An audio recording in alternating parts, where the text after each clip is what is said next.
The God of War reboot was released in 2018 on the PS4 to acclaim from both fans and critics alike, even going so far as to win Game of the Year at the end of 2018. The game then re-released on PC on Steam on January 24th, 2022, and exploded again, becoming one of the most highly rated games on Steam almost immediately with a 96% overwhelmingly positive rating. For context, 2022's AAA gaming darling Elden Ring only managed to get a 90% very positive rating. But then... Stray released on July 17th, 2022, also exclusively to PlayStation and PC, but in only a single month after its release, managed to dethrone God of War with an even higher 97% overwhelmingly positive rating, which is actually down from the 98% that it used to be. Now, if you've seen my reviews on both Stray and God of War, you know that I liked and recommended both games to you, but the fact of the matter is that from an objective game design standpoint, they're just not equivalent, let alone from a budget standpoint. So I got really curious, fittingly. How was a massive AAA game that has already been renowned and well-known and has, at the time of this video, had 4 years to gain a following and looks like this, get beaten outright by an indie atmospheric cat simulator? Let's talk about that. My first thought was, well, Stray's barely been out, it's gotta be a ratio thing. Steam reviews operate on a binary system. Either you recommend a game or you don't recommend it, and that like to dislike ratio is what informs the percentage rating. Naturally, if a game only has 1,000 reviews and 970 of them are recommendations, it'll get that 97% rating. There are a ridiculous amount of niche indie game darlings that have a 99% rating because they have almost no reviews. So I decided to check the numbers, and holy crap was I wrong! Not only does Stray not have a handful of reviews, it has an insane 66,500, which is almost double God of War's review count at 38,000 for a game which, I remind you, has only been out for exactly 1 month at the time of me writing the script. So not only is it not a weird ratio situation where the numbers are so low that they're more impactful, but they're nearly twice as many people that have given their reviews on Stray, and it is still more highly rated. I wasn't being hyperbolic when I said that Stray beat God of War outright. So, if it isn't just recency or low numbers, what happened here? That's when I came up with 2 theories. Game theory! Well, actual game theory, not like game theory, but we're not far off. Just hear me out. I think it all comes down to the relationship of Stray's design with the Steam rating system, and something that I have affectionately dubbed the Maverick effect. Let's jump back to something I brought up earlier. Steam's ratings operate on a binary system. You recommend for a +1, or you don't recommend to get a 0. Divide the number of recommendations by the total reviews, and you get your rating percentage. Simple enough. But that also means that there's really not any room for nuance in the reviews. There's no 1 to 10, 0 to 5 stars, or out of 100 scale. It's simply a plus or neutral. Now, let's look at Stray versus God of War with that system in mind. God of War released to massive critical and fan acclaim, but it wasn't all perfect.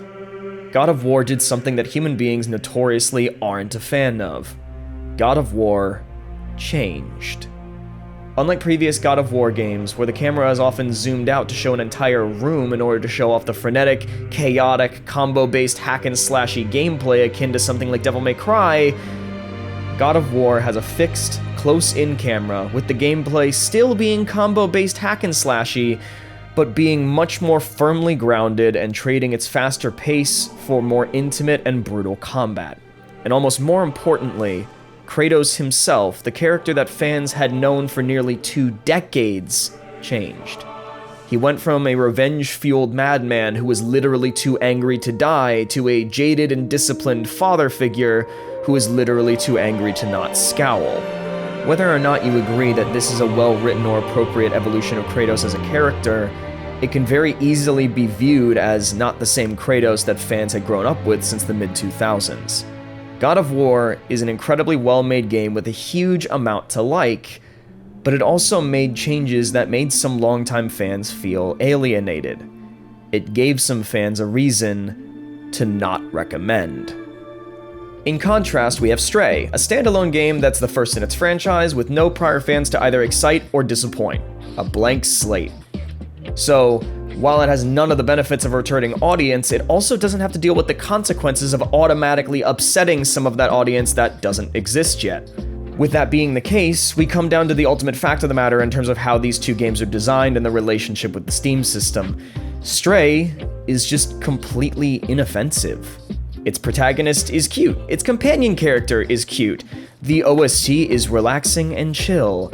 The game is easy and accessible to all players of all skill levels, and on top of it all, the world is atmospheric and meant to pull you in and not let you go, putting you into a flow state where you can effortlessly explore to your heart's content, and it's short.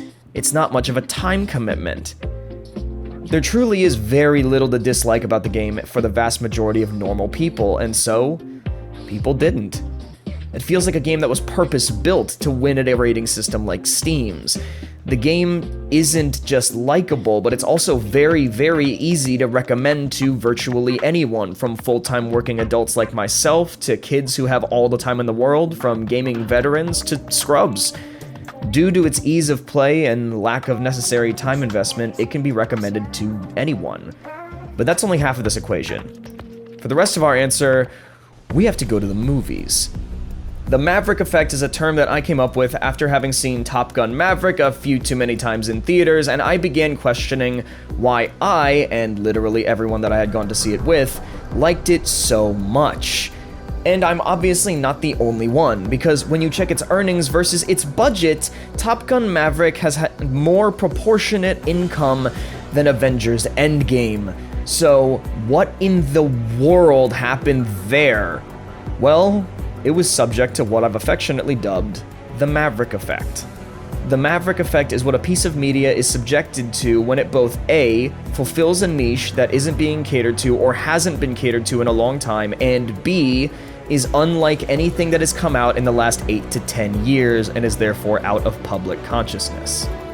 The Marvel Cinematic Universe kicked off in 2008 with Iron Man and the Incredible Hulk, and after a few more years and a few more movies, Marvel's The Avengers took the world by storm in 2012 and redefined what people expected out of action movies for the next decade, laying the groundwork for the next 16 films until it all climaxed in Avengers Endgame 7 years later in 2019. Nearly every moviegoer has been saturated with the Marvel-flavored CGI action movie for the past decade, and Marvel has subsequently dominated the action and superhero genres for over 10 years as of 2022. Enter Top Gun Maverick. A sequel to a beloved action movie of yesteryear, a callback to the 80s-inspired action movie classics with modern cinematography, done almost entirely practically, with a black and white plot about good versus evil and preventing nuclear war, headed by one of the very last great movie stars who defines the movies and roles he's in, rather than having the movies that a studio placed him in be his definition for him, Tom Cruise, while being supported by younger, modern talent. Top Gun Maverick is nothing like the movies we've been watching for years. It's cheesy, it's masculine, it's a little patriotic, and it doesn't try to be anything it's not. It's absolutely fantastic, which is why it had to make a coin toss, and it won. Here's the thing about the Maverick effect. By virtue of it being based on filling a gap in the market and not being like anything else when it's released, it's playing to an incredibly unreliable marketing strategy. A rebellious feeling of nonconformity.